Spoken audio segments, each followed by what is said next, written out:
पारादीपी तारिणीगड़ा स्थित माँ सारला गोसेवा आश्रम परिसर में गोमाता पूजन कार्यक्रम अनुष्ठित हो जाइछि।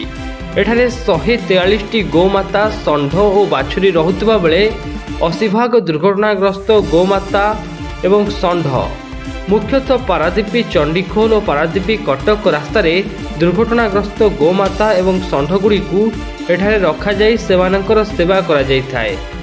जो प्रोग्राम करा जाउची गोमातांगर मो गुरुंगर इच्छा थिला जे सेवा मानव सेवा माधव सेवा गोमाता सेवा जो आज सेवार प्रथम दिन यही डिसेम्बर 20 रे मोर गुरु स्वर्गया प्राप्ति करते से दिन आम गोमातांगर आनुआल दिवस बोली मान ये संस्था चलने 2016 मसीह गोमाता मिसिकी 150 अच्छा आज रही गोमाता पूजा गुरुदेव पूजा आ संस्था पूजन आ जगन्नाथ पूजन ये सब कार्य रहे।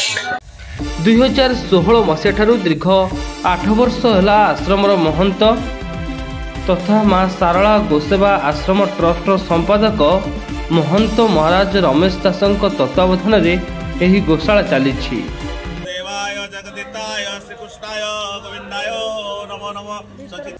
प्रत्येक वर्ष डिसेम्बर 20 तारिख में पूर्वतन महंत स्वर्गत केशव बाबा तिरोधान दिवस और गोशालार प्रतिष्ठा दिवस पालित होता है।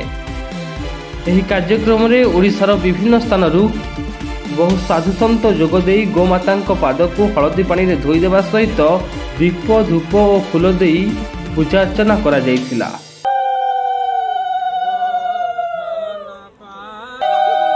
परे गोमाता को खाद्य खुआई आशीर्वाद भिक्षा करा जायतिला। ये गो माँ सारला गोसेवा आश्रम जो ओडिशा सरकार स्वीकृति प्राप्त आश्रम सेठारे गोमाता सेवा करुचु। केशव बाबा तांकर तिरोधान दिवस एवं से दिवस को आम अनंत कलगी मठरे महा आडंबर पालित करुचु। सारा ओडिशार विभिन्न प्रांतर सब साधु सत मैंने आसी पहुँचती। ये गोमाता बर्तमान पूजन सरला। गोमाता पाखे 33 कोटी देवता अच्छा। प्रथम गोमाता पूजा कलु तापर आम बर्तमान जीव साधु सत मान पूजा हम